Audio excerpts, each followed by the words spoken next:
Thursday, August or September 1st, 2022, here with your live show. We're live 7 days a week, 365 days a year. Of course, week one of the college football season starts today. We have Major League Baseball action as well. And Chris, how you doing today?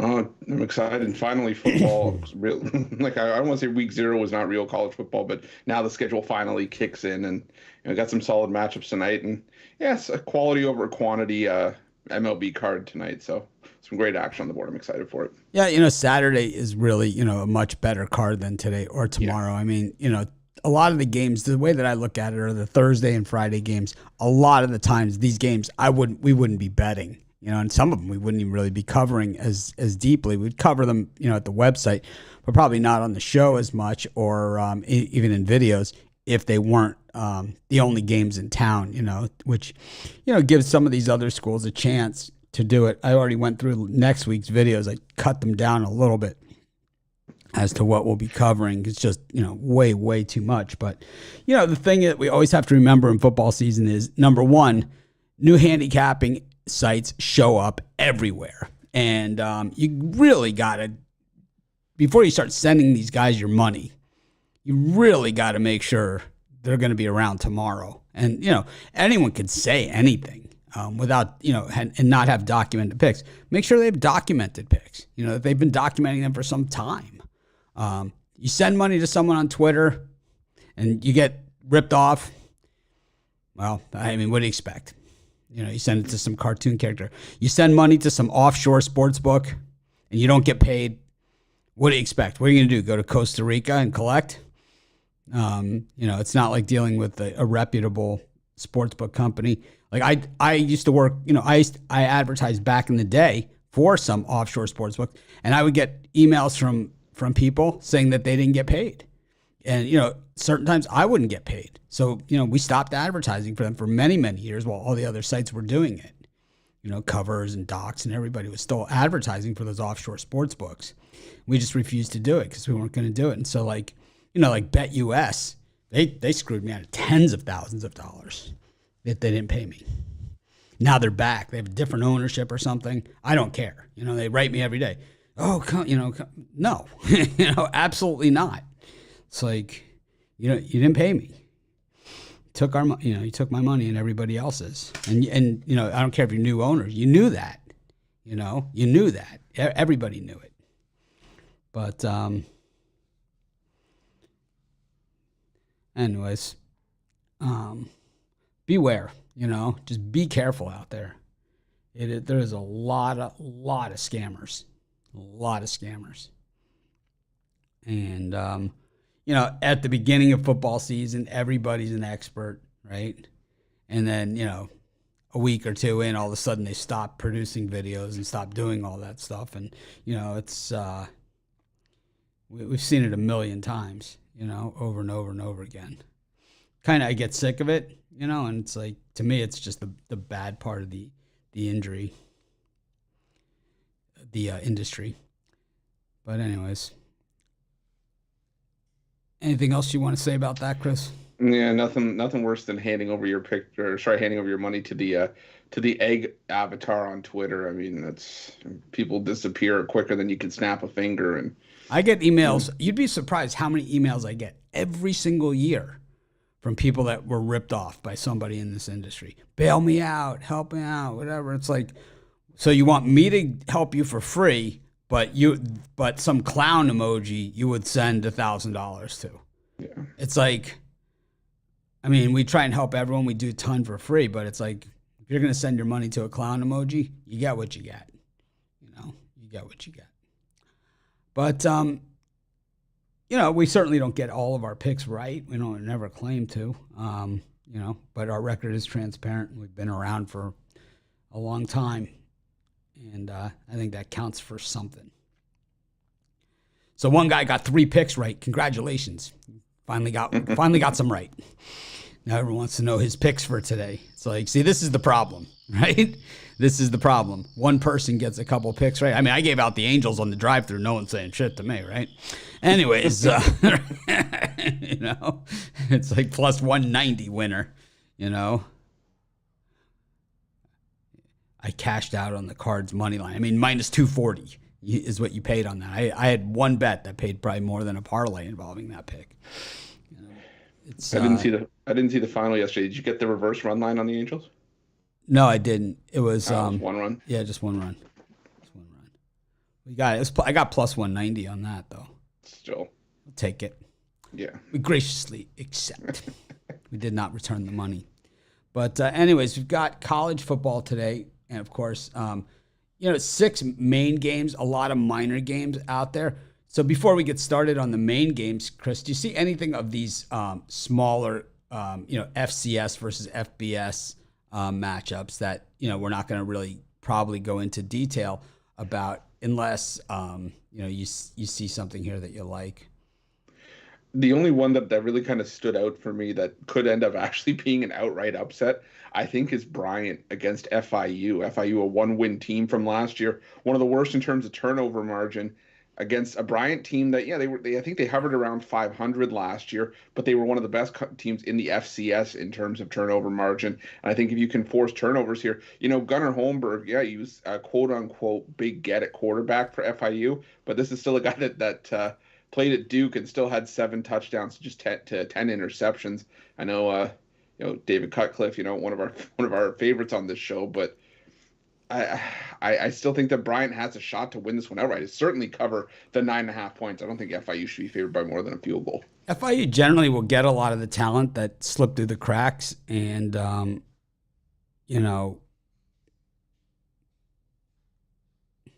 they slip through the cracks, and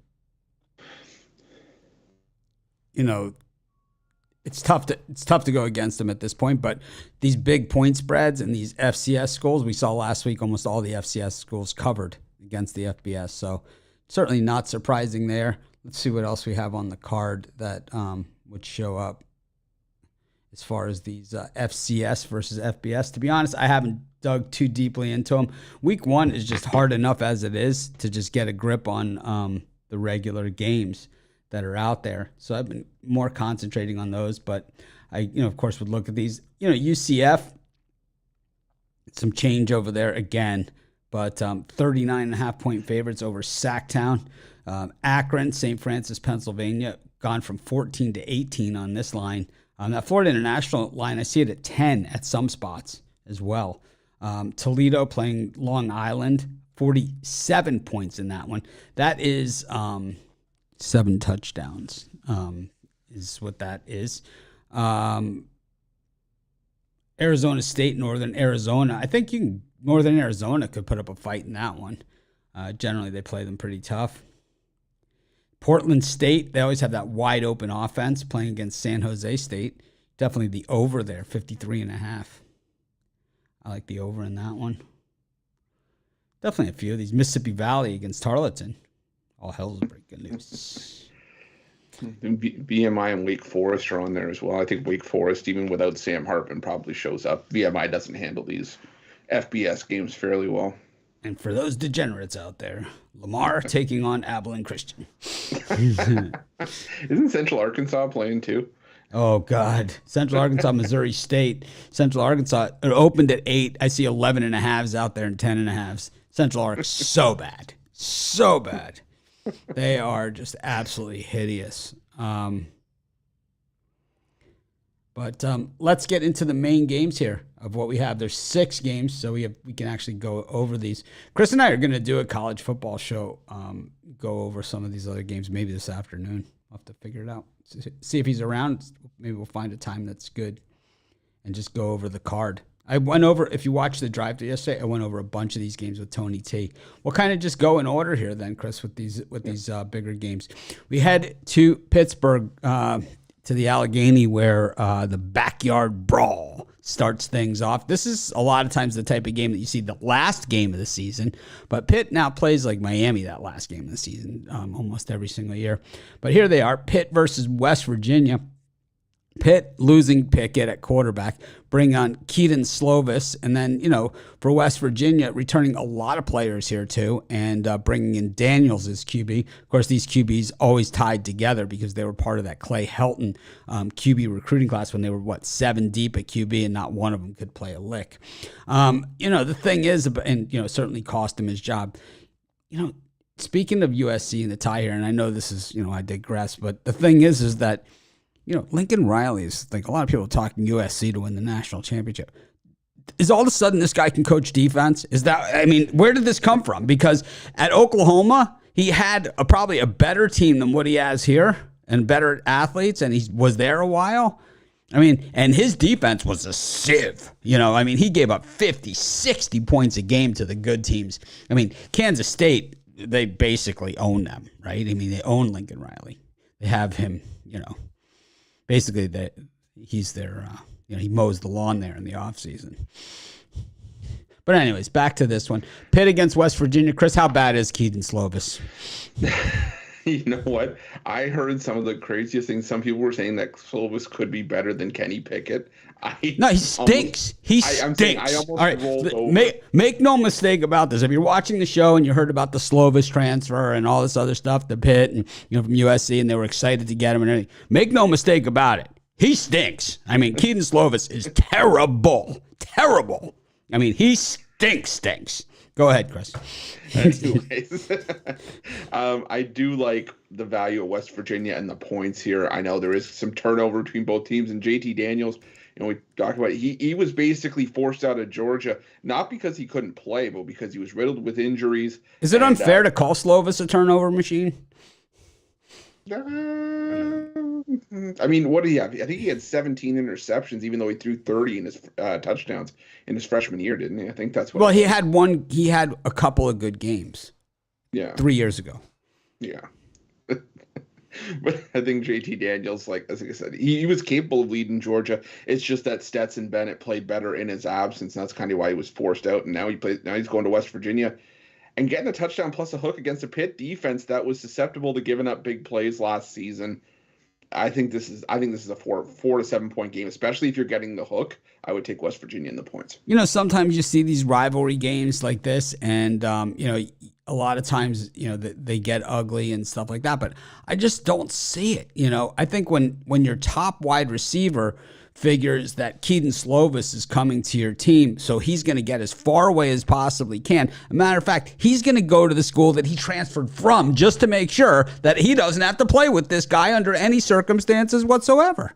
Slovis is terrible.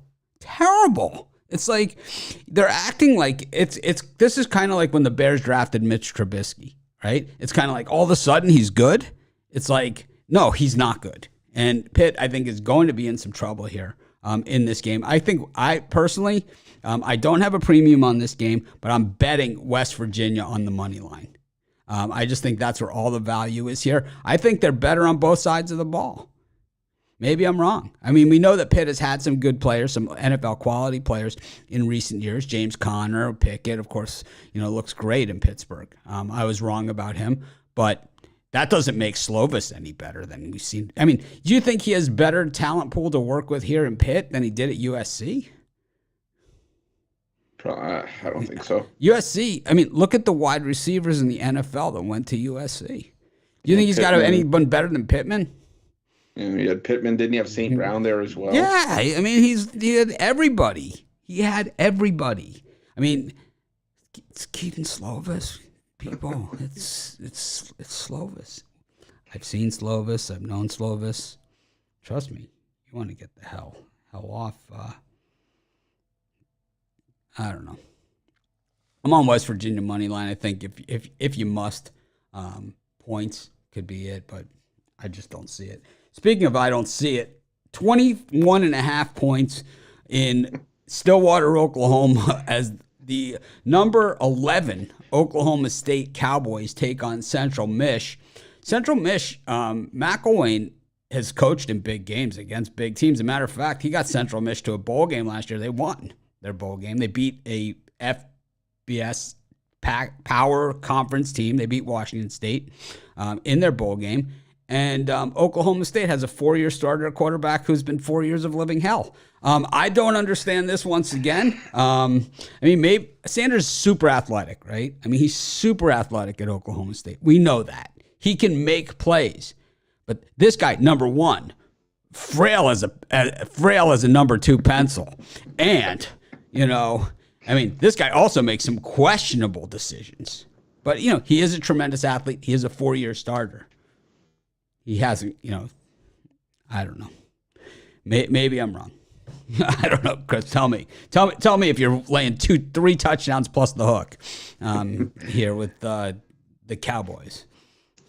No, I'm on Central Mich. I like the value of the points. Like you said, Jim McElwain. He's turned the Chippewas into a solid MAC team. I think he's 15-7 in conference play since taking over. I think he's 20-13 overall. 2 shares of the MAC title, 2 bowl games. So he's turned this Chippewas team around. They have a solid quarterback, Daniel Richardson, who was 7-2 in the game. This Central Mich was in the games that he started last season. The best running back in the country, in my opinion, and Lou Nichols rushed for almost 2,200 yards, 18 touchdowns. And the thing about Spencer Sanders, they return everybody. Yeah, everybody. The thing about and not like and we're not talking about like who is it? They returned like 9 starters. Like Louisiana Tech returns like 9 starters on defense, but they were like 119th in defense or something. It's like is that good or bad? But this was like Nichols is a good player, and the quarterback's not bad. Yeah. And the thing about Spencer Sanders, like you mentioned, he's prone to turnovers. You look at 3 years for Oklahoma State, 31 interceptions, 50 touchdowns, 31 picks. And, he's consistently throwing for around 62%. But like I said, you want to cut down on those turnovers. The problem for me is the Oklahoma State defense is in a bit of a rebuild, and they're going to retool. But you lose 8 starters, I think, from that side of the ball. A lot of it was NFL caliber talent. That's why they're having to sort of restock the shelves. But yeah, like you said, this is just too many points. And, we've seen Central Mich pull off the upset at Stillwater. Remember the untimed downs 6 years ago. And I think they could potentially do it again. It wouldn't shock me. I think you could take the points. You could also sprinkle a couple bucks on Central Mich money line at plus 850 to plus 1050 anywhere you look. How many times have we seen Oklahoma State in this spot and the game be 18-14 or something? 22-16. It's like, how many times? Do we have to fall for this? 28-24. And Oklahoma State also lost their running back, their backup running back, and then now they have the guy who was a freshman last year. It was good, Yeah. But and the top receiver too. Yeah, it's I don't know. A lot of points. Speaking of points, we go to Rocky Top, Knoxville, Tennessee, where the Vols are taking on Ball State. Josh Heupel's got that Tennessee offense rolling like he did at UCF. 7th best in scoring in the country last season, Rocky Top. But, as is the case with a lot of high-flying offense, matador defense by the Vols. They really can only improve here. Ball State, a big step back last season. The expectations were certainly there that they were going to be a lot better than they were last season. So the Cards get 35.5 points. That's 5 touchdowns and a hook. For those of you, some quick math for those thinking about laying the points here. I mean, that's the thing about football and college football, and I'll remind you of this all season. That's 5 touchdowns and a half a point on top of that. So basically 6 scores.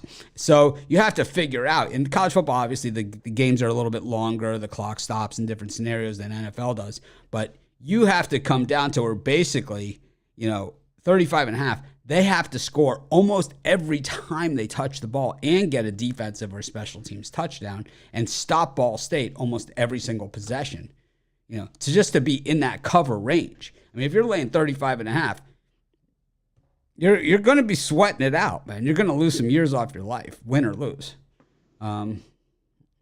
Especially with the Josh Heupel defense. I don't know. What do you think here, Chris? This is like the offense is good in Tennessee, right? So that's where this comes from. What do you think? Yeah, I honestly do think that this could be a spot where Tennessee blows the doors off of Ball State. I know you may be sweating laying 35 and a half, but Hendon Hooker might be my favorite quarterback in college football this season. He had a career year last year. And it's more for me about Ball State. They're starting a quarterback here. I believe it's Josh Paddock, who's making his debut on the road in a hostile SEC road environment. I know Ball State can put up some points, but this is just for me one of those rough spots where I think Tennessee, they have like a 28-point quarter somewhere along the line, and they're up by maybe 30, 35 points. And then they just got to get over that hump. And I think they could. I like the over here as well. I think this is, like I said, I wouldn't be surprised if Tennessee hung 50 plus on Ball State here. Yeah, I could see the over in this game. I just think that 66 seems to a little to the light side. I could see, even if Tennessee rolls up the points, like you said, I could see Ball State scoring a couple late touchdowns. I think Ball State's going to score at least 14 points in this game. Minimum. I think Ball State's a lot better team than what we saw last year. I think most people will see that tonight. We go to our next game. I think Chris and I are maybe in slight disagreement on this Tennessee-Ball State game. That's okay. We go to the next game. How about this one in West Lafayette? Actually, it was the first real Chick-fil-A in the Midwest was in West Lafayette. Back when I lived in Chicago, we used to drive to my wife's brother's house in Cincinnati and we'd stop in West Lafayette at the Chick-fil-A. And nothing wrong with the Chick-fil-A sandwich. But Purdue, getting 3.5 at home here, something looks fishy here, Chris. James Franklin's done a nice job, obviously, at Penn State. He was mentioned in the mix for that USC job. This guy won at Vandy, so he can win anywhere. But outside of those first few seasons at Penn State, where he really was strong, the last 2 seasons he's 11-11. Meanwhile, well, here we have the returning quarterback again, thing at Penn State. But this guy's terrible. I mean, terrible. He actually makes Slovis look, well, better than he is. But he's done, he is not good. No bueno. Same offensive coordinator, so they get to work together again, which is not good news for backers. Meanwhile, you have one of the best quarterbacks in the country over at Purdue, yet they're getting 3.5 at home at night in a home opener. And what? I don't know. What do you think here? This is just something looks funny to me. Yeah, for me, it is what if you can stomach. And I don't mean like ha funny. I mean like odd. Yeah, like if you could stomach Sean Clifford and laying points on the road with him as your quarterback, be my guest. There's no way I'm touching Penn State in this spot. I like Purdue. I like Aiden O'Connell, and I think Penn State had some offensive line issues last year. I don't think they'll be able to protect Sean Clifford, and I expect Purdue to just be able to make the plays late to get the win in this one. I'm not even worried about the points. I think Purdue can win this one outright. You could take the points for safety if you want, in case this is one of those funky 2-point wins for Penn State that they kind of get late, and like a 19-17 kind of game. But I like Purdue plus the points. I like a money line. I also like the under in this one. I think it's just going to be an ugly black and blue Big Ten style football game in West Lafayette. So here we are going through the college football schedule, and then this guy comes up and leaves this comment in YouTube. Who's got a few locks for college football? I mean, we're sitting here talking about college football. There's no such thing as a lock. I mean, is this a guy that really is a viable part of our community? Or do we just block him? I mean, seriously, it's like, it's like, I don't know. Am I too sensitive here, or am I just, I don't know. Stop me. I don't understand. I don't understand it. It's like if you're looking for comments of picks and stuff. Yeah, we have people giving their opinion up and down, and it's like I don't even understand the comment. It's like I don't know what am I missing here? Do better. Giving false info. I like that. Before we block them, false info, Chris. Well, if you're looking for locks, you can go to your local hardware store. I'm sure they have plenty of their combination. Sorry, Chris, you're giving false info. I don't know what to do anymore. I won't be able to sleep. It's false info, Chris. False info. I don't even know what that means, man. It's like false info. You're giving false info. I don't want to block them. It's too much. The entertainment value's there. It's just there for me. Oh no, I'm gonna lose sleep. Just go somewhere else. I'll go to another YouTuber. Go ahead. We know all of them. So go ahead. Actually, yeah, go check them all out for us. Let us know they have so we can fade them. It's like, trust me, I know all of those guys, most of them personally. So, yeah, go ahead. I know all of them. I can tell you exactly what size bets they make, how often they actually win, all those things. I know them in real life. So go ahead. Knock yourself out. Anyways, that's funny. No, he's not gonna blame us. Whatever, man. Oh God, it's just enough. Can't even have fun with it. What a jerk. Anyways, we've got who are we talking about? Penn State, Purdue. I think that I did a video on this one, and it's tough to really get behind Penn State. It looks fishy, and I don't like Penn State hasn't been good. They have not been good. I must be missing something here. Purdue's quarterback could be one of the best in the Big Ten. I know Stroud's the Heisman favorite, from Ohio State, but how would he do on Purdue? I think a lot of people are making a little bit of overblown sentiment about Purdue losing their top receiver, went to the NFL, but this is still a loaded team for Purdue, and Aiden O'Connell could make chicken salad out of chicken. What? He's really good. So I think Purdue's got a shot here, like a real shot at winning this game. The lock of death. Oh man. Anyways, I don't know why I let these people bother me. It's because I care, and people are like, oh, you shouldn't do it. It's whatever. I get called everything. You're unprofessional. You're whatever. It's like, I don't care. I really don't, man. I don't care. We're going to another YouTube channel. That's my new favorite. That's my new favorite. Chris, I'm going to another YouTube. Oh, you're going to another YouTube channel? I'm going to another YouTube channel. Not if I do it first. Which channel would that be? You can't fire me. I quit. Rabbit season, duck season. Oh man. By the way, can I just point this out? One of the comments, I think that we have a tagline for that Tennessee Ball State game: balls versus balls. Nice. I like it. I think it's like you got between the hedges, you got the backyard brawl, you get t-shirt balls versus balls. Definitely like West Virginia over Pitt. Anyways, Missouri against Louisiana Tech. Eli Drinkwitz, top 20 recruiting class once again at Mizzou, 2 years in a row. When does it start? When is the payoff on this? He certainly has won before he got to Missouri. Louisiana Tech, I don't know. No bueno. We've seen Louisiana Tech in this spot against SEC teams early in the season, and normally you'd think they're going to be competitive with better teams than this, and they get run over by a truck. Drinkwitz usually has pretty good defenses too. I think this is one of those SEC versus other teams that could. I think Missouri's actually a better team than a lot of people think. Too. And Eli Drinkwitz is a way better coach than he's shown. Even though Missouri did make it to a bowl game last year and won. What do you think? Yeah, I think I'm looking at the over in this one. I think this is just going to be a bit of a shootout. I expect Missouri to get to 40 plus here, flex some muscle offensively. But I also think Louisiana Tech could put up a couple of scores on their own.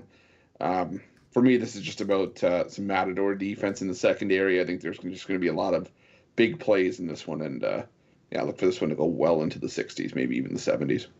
What was this? What do you think was the false info that we were spreading that Isaac Silva said that we were giving false info? I love that. I'm vexed. I'm perplexed, yet vexed. Must not have been able to find the Lucky Charms that you were talking about yesterday. They are magically delicious. All right. I think it's safe to say Louisiana Tech is a dumpster fire. Speaking of dumpster fires, Minnesota taking on New Mexico State. We talked a little bit about this one yesterday. PJ Fleck already saying how his 9-win season last year, he failed as a head coach. I don't even understand what this guy's talking about anymore. It's like you get a 9-win season at Minnesota, that's pretty good. And it's like, even if you're a Fleckster, you're pro Fleck, you're anti-Fleck, you're sick of the guy, the row of the boat, he gets on your nerves, it's too into the game, all those sort of things. This whole I failed as a coach on a 9-win season is just absurd. In a conference with Wisconsin, Ohio State, and Michigan, Penn State, it's like save it for somebody else. It's like save it for someone else that believes you. Are you playing the world's smallest violin for him? Yeah, seriously. Anyways, what do you think? How do you think Jerkface does in this one? This is tough because this is the Jerry Kill revenge game a little bit. So. What's he getting revenge for though? He didn't. I don't mean like revenge game. I just think they want to win this one for their coach against his former program. So I maybe shouldn't use the words revenge game, but I think New Mexico State wants to at least come out and put up a solid performance for their coach against his former program. But I just it's hard to get out from behind Minnesota here. I think New Mexico State, they held Nevada down early on in that game, but I think that was more Nevada shooting themselves in the foot. I don't know if Minnesota's going to afford them the same opportunities in this one. I might just take Minnesota in the first half.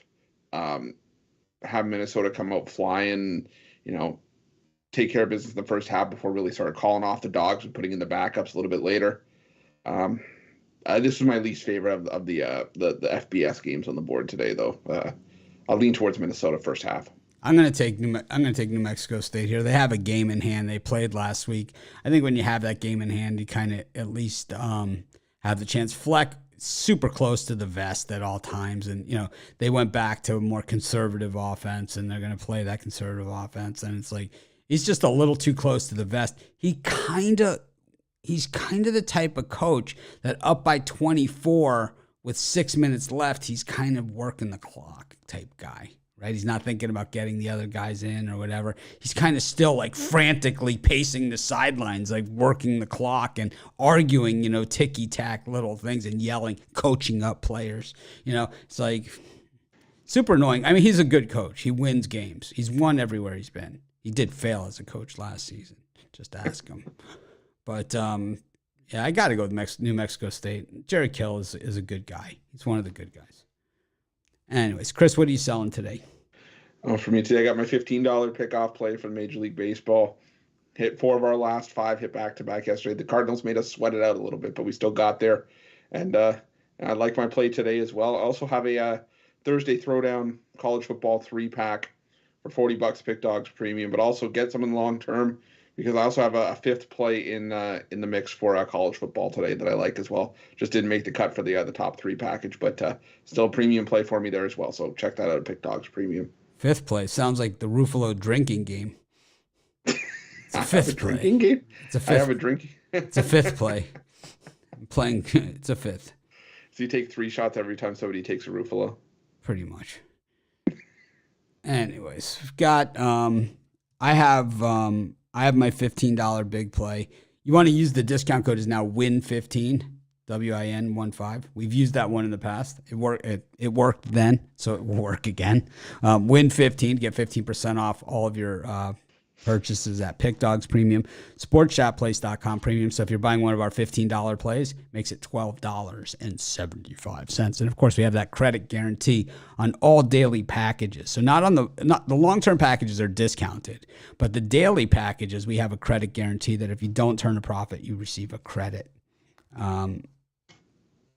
So that's how it is. Incognito. The decision to change bankroll percentage. So I have my $15 big play. I have 3 college football picks, and then I took one of those college football picks and extracted it as well from the pack, so you can buy it individually for $20. Incognito. The decision to change the bankroll percentages depends on the individual. You can change percentages when you bankroll increases or keep the same, pull out leftovers. Leftovers, Chris. Chris, leftovers. He's pulling out the leftovers. Don't threaten me with a good plate of leftovers, man. I'll tell you right now. I love leftovers. You'll never see your hand again if you try to take away leftovers from me. I'll tell you that. What are the best Chinese foods? The best leftovers? Pizza. Yeah, cold pizza. Depending on what kind it is. I don't like the pizza that's too doughy. On the leftover. I like if it's nice and thin and crispy to begin with. But I think Chinese food, fried rice is exceptional leftover. Chow mein. Anything like with the garlic in it that has that extra day. It's kind of like spaghetti sauce after it sits in the fridge overnight. I love leftovers. And yes, I will be withdrawing those from the fridge directly.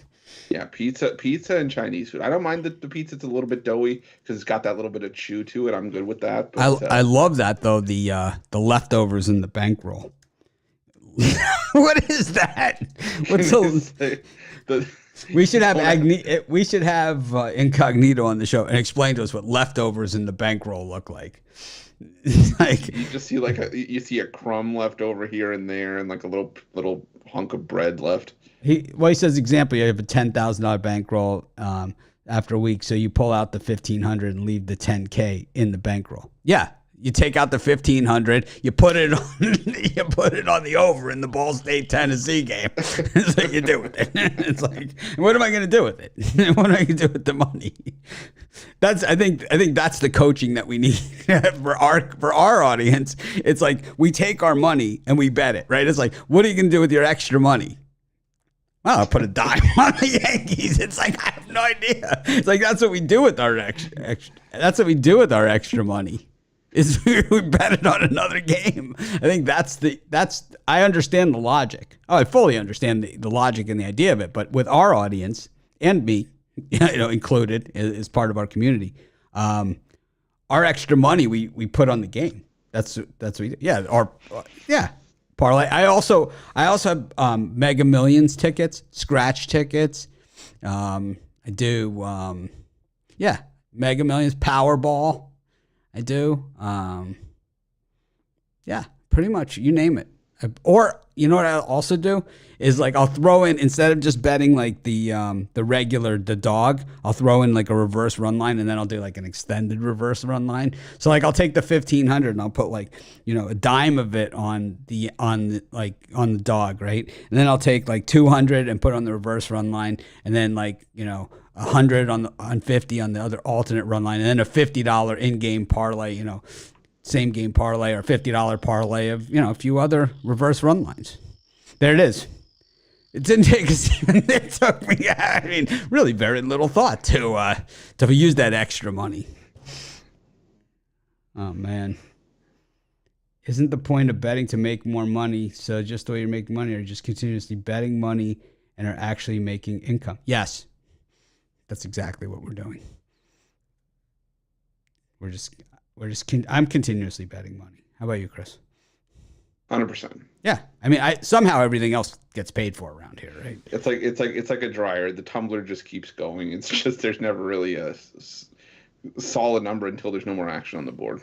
I could say that in my betting career, I've easily made over $10 million, easily, and more than that, way more than that, and I just don't have this like separate place, for the money. It's commingled funds, so it's like $220 for the electric bill, $420 on the Padres. It's like it's like my wife going down the bill. She's like, all right, I'm writing a check to the electric company, whatever. And I'm like, while you're there, can you put $1,100 on the Rangers for me? It's like you're sitting there. She's like, is that Texas Rangers or New York Rangers hockey? You're sitting there, you're writing the numbers side by side. She's like, okay, so $250 electric bill, and you're like, that's going on the A's. $400 to the water company. That's going to the Brewers. Oh man. I would say so. Incognito has his, and I agree that. So there's two different approaches to it. Okay, there's two different approaches to it. But I always take the when do I make money from gambling? Well, I don't know, Chris. When do I make money from? Chris has seen me in Vegas, so when do I make money from gambling, Chris? If you have a pie chart, the smaller segment is when he doesn't. Yeah, it's like people are like, oh, and then it's like you have like people that are not into betting, and they're just neighbors and friends, and they say, oh, and then you get to write off your losses. It's like, well, it doesn't really work that way, does it? It's like, oh man. So someone asked how much of it is off of the company and how much is it off of gambling. I would say the bulk off of gambling. The company, a lot of it just kind of pays for itself, and it's almost like, paying the people that work here and doing all that stuff and whatever float. But I'd say my big, I never, like with the company, have like that $50,000 day like I do betting. It just doesn't happen. And that's where to me, so incognito, and I understand this methodology is this slow, boring, and method, and it's definitely a way that the books can eat you alive because the vig will get you over the long term if you slow play it. But the thing is that I make big bets and I play to win. I never play to not lose. People never hear me say, oh, this is the safer bet or the more concerned, right? You never hear those words out of my mouth. I'm always super aggressive, looking for maximum payout. If you talk to the professional bettors, like the people that are like me, that are professional bettors, that bet at the sports books like that, they're maximizing payout on every single bet. It's like they're not taking the lower odds payout. They're taking the maximum payout. So for me, like a plus 275 dog, that's like an ideal situation for me. It's like if I lose 1 unit. If I win 3 to 4 bets. So there's your bankroll builder because I have 4 bets now, whatever the case may be. If I'm saying betting 3,000 a game.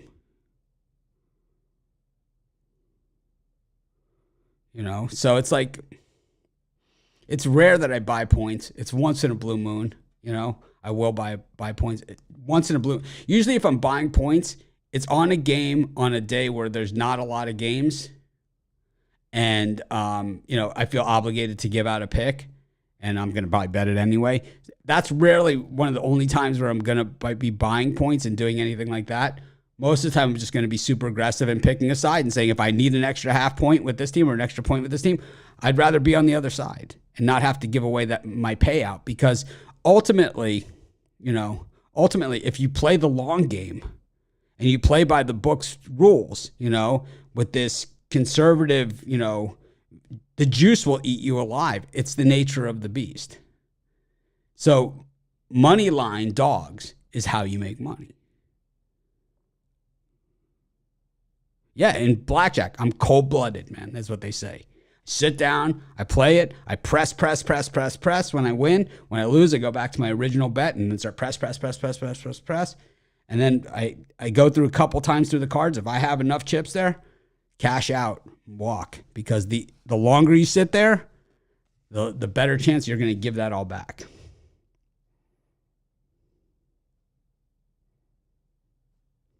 Is that only in baseball or the underdogs? In football and basketball, you take the points in those spots. But believe me, if there's a spot to take it, I tell this story all the time on this show, and where I started in Vegas, where I never went to the ATM, so all I had was $300 in my pocket, and I made a bet for $150, and I turned it into over $30,000. And it's from being aggressive. Every one of those bets was money line dogs. I mean, every single one of them. But it can happen. You can't do that. You can't take $150 and turn it into $35,000 in a week or in a couple of days or in a few games that way. It can't be done. What is this?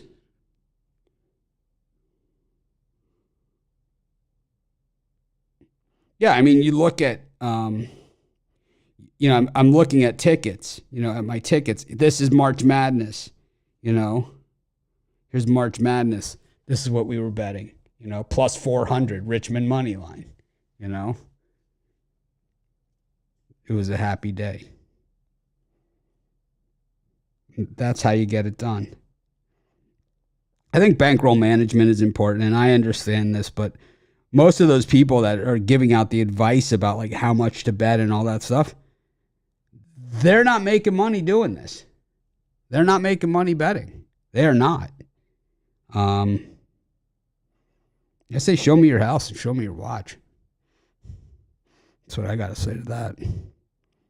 It's like, that's how you know how people are doing, not by, what they sit here. I mean, you see these guys with these fake backgrounds, stuff on their thing. It's like, trust me, those guys they're not making anything.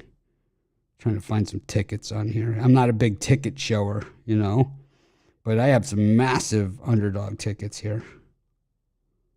Money line. Anyways,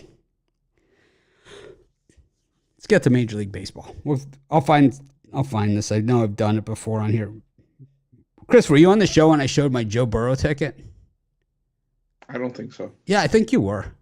Was Joe Burrow to win the Heisman? Remember that ticket? Oh, maybe.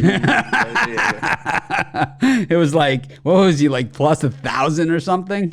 Wasn't it more than that? Yeah, he was like plus like 5,000. It was like Joe Burrow to win the Heisman. I thought it was 3. I thought it was at least 3, but I could be wrong. It was like plus 3,000. I showed it on the show. Or 3,300 maybe. Yeah, it was plus 3,300 or something. Joe Burrow to win the Heisman. People were like, you're crazy. Who's he? Yeah. Anyways, I think in general that a lot of the other sites and stuff and a lot of the people I know in this industry, they don't like to bet with me at the books and stuff because I'm super aggressive and it scares them. I know that. I personally enjoy it. Yeah. I mean, some people enjoy it. Some people don't like it. I know that. Some people, I know it scares people. It takes them outside of their comfort zone because they'd rather bet 10 cent round robin parlays. Yeah. All right, let's get into it. Let's go to baseball. We could talk about this stuff all day.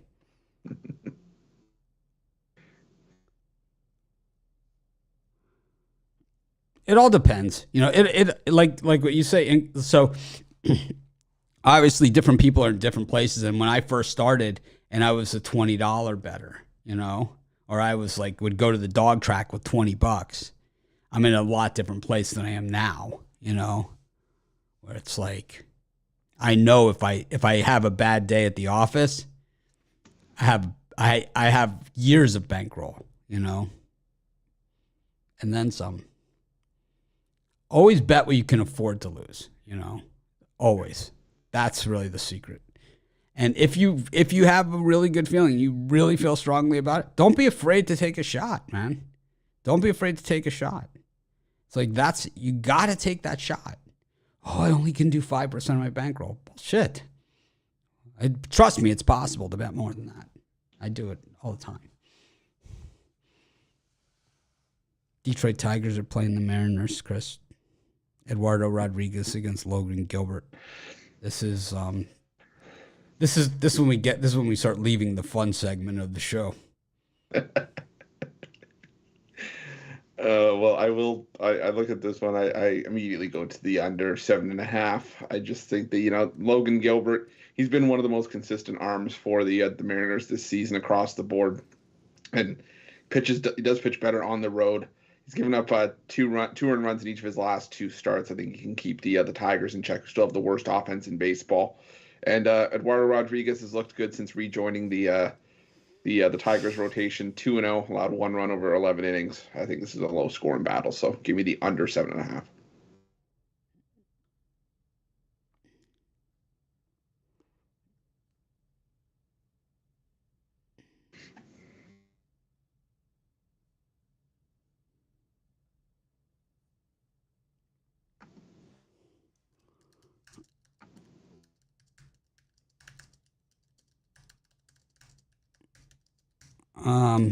I think I'm going to go with the Tigers in this one. I don't know. I had them yesterday. They did not do me right, but it's so tough, right? It's just a tough one. I don't know. It's like Rodriguez is good, but he's not great. And Gilbert, yeah, he's fully capable of imploding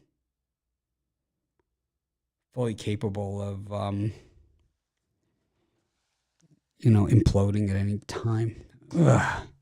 I don't know. The Mariners have definitely played better than the Tigers. I'm going to go with the Mariners here. I'm not betting this thing. No chance. White Sox against the Royals. First ballot Hall of Famer Johnny Cueto on the mound up against Daniel Mengden.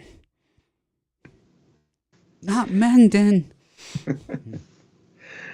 I think this is a prime spot to, if you're going to back first ballot Hall of Famer Johnny Cueto. I think this is it. I think Daniel Mengden has he's pitched decent in a relief small sample size this season, but the reality is it's still Daniel Mengden. Far cry from the pitcher that we saw do really well in Oakland, and Johnny Cueto. He had a rough start last time out, but for the most part, he's been pitching really well lately. And I think this is a great spot for Cueto to lead the White Sox to win. The White Sox need another victory here, and maybe Tony La Russa not being on the bench anymore will help this team actually focus up and get some wins down the stretch. So give me the White Sox on the run line here. Yeah, I'm with you on the White Sox with Tony La Russa not on the bench. I think the White Sox are just a better team, and they're starting to see their potential of what could have been without La Russa this season, taking the Chicago White Sox. We go to Washington, where the Nationals broke my heart yesterday. I had the A's in that one. The A's had the bases loaded in the top of the ninth with 2 outs, losing 5-1, chance to tie it up, and didn't happen. But they come here. They got Paolo Espino against Ken Waldichuk. Yeah, for me, I like the A's in this one. I like Ken Waldichuk. I looked at his minor league numbers. He's been pitching around a 3 ERA in the minors this season. Did really well in Double-A, and I think at times this season the Nationals have looked like a minor league team, and that's to put it nicely. Paolo Espino just really can't get any luck on his side. 0-3 in his last 7 starts, a 5.73 ERA. Usually a 4 to 5 inning guy, and he's doing a fair bit of damage in those 4 to 5 innings, and we all know the A's tend to play better on the road as it is. So give me the Oakland A's on the money line, get the bounce back win in this one. So, Chris, how do you decide how much to bet on a game? So, obviously, we're in different, places in our life. I'm much older than you, and, I've been doing this a lot longer than you, and, I've been, probably at this point in my life, as would be normal, I probably have a little less risk averse than you are. It's like I can take risks, at this point, it's not going to affect my life. How do you decide how much to bet on a game? And if I've given you the money out of my winnings, does that change the thought process? No, it does not. I bet it all the same, regardless of whose money it is. But no, it's just sort of like you mentioned, just betting what you can afford, betting what's in your bankroll, and just sort of how you feel on a strong play. I know you've mentioned, sometimes when you look at a college basketball or a college football card, go through the games once, you pick your games, you mark them off. Then you go through the games that you marked off again, which ones do you like more than the others? And that's kind of how I do it, whether it's baseball, basketball, hockey, whatever.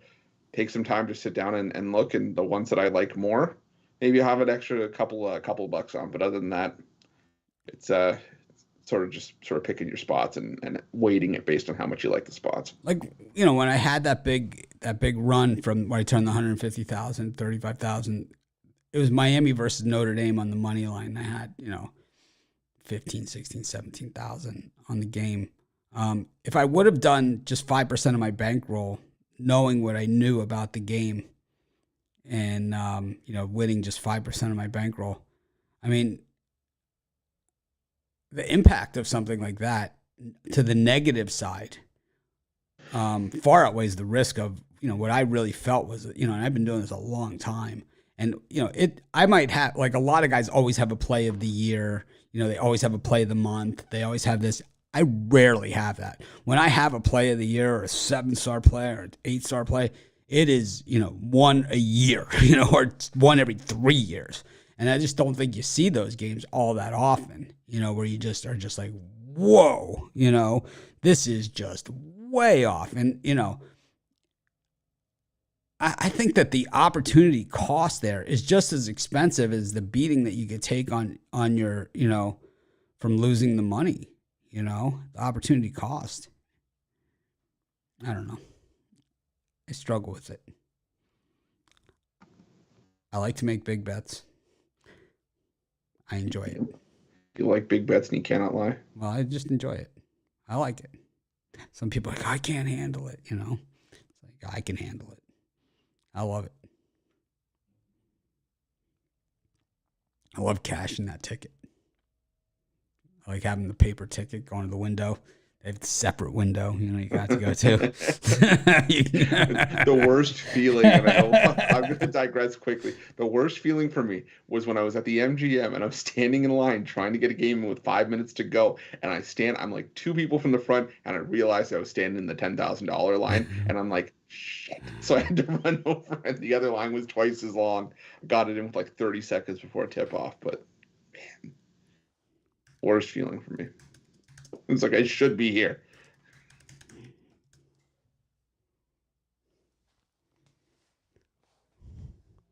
Anyways.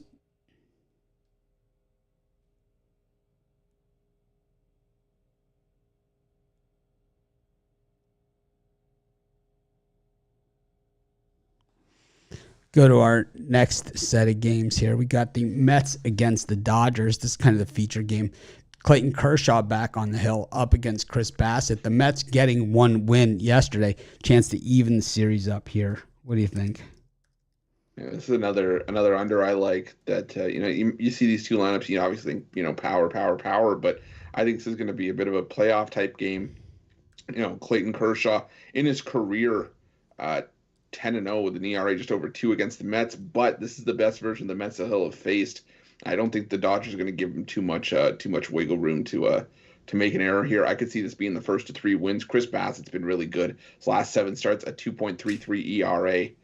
I think this is just going to be a low-scoring battle. I'm going to go with the under in this one. Lean towards the Mets as well for the plus money. Yeah, I think for me, I like the Nerfy in this one.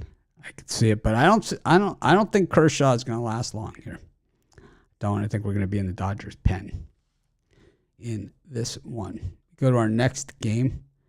Got Shane Bieber up against Kyle Bradish. The Guardians kind of showing what we talked about yesterday. They're a little bit better team here than the Orioles. What do you think? Yeah, I think this might the Orioles. They're on a nice run. They're still in the wild card race, but they're not going to win every game. And as well as Kyle Bradish has pitched to sort of fix a lot of the mistakes that he made early on in the season. I think he's just up against it here against Shane Bieber. I think Bieber's going to come out, deal another solid outing, and I just see the Mariners being able to. Sorry, the Guardians being able to do enough to get Bieber the win here. Maybe a 4-1, 4-2 kind of game here. But either way, I like the Guardians in this one.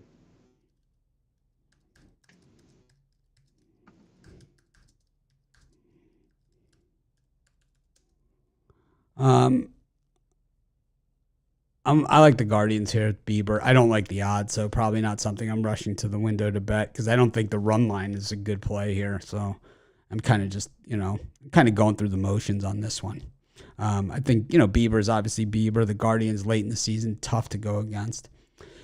Speaking about tough to go against, we got the Red Sox and the Rangers. The Rangers have been hideous against the American League East. And I mean, they don't just lose. They have been blown out 7 times in a row by American League East teams.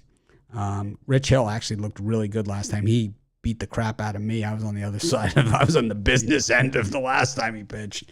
So I'm less than anxious to try and take a shot at taking him down. What do you think of this one, Chris? Yeah, this was another one I had some issues with, but for me, I'm still going to stick with the Texas Rangers here. I know they've had issues against the AL East, but I'm not trying to lay minus 160 with Rich Hill. He had one of his best starts of the season last time. I think it was 7 shutout innings against the Rays, but the majority of the season, Rich Hill's been a 5-inning guy, and in those 5 innings, he tends to do a lot of damage and sort of put the Red Sox behind the 8 ball. And this is still a Red Sox team that was only 31 and 34 at home. And as bad as the Rangers have been, 30 and 33 on the road. They're only a game behind how the Red Sox are playing at home on the road. So I think the Rangers with Glenn Otto pitching, I think that's where the value is in this one. I'll take a shot with the Rangers in the plus money here.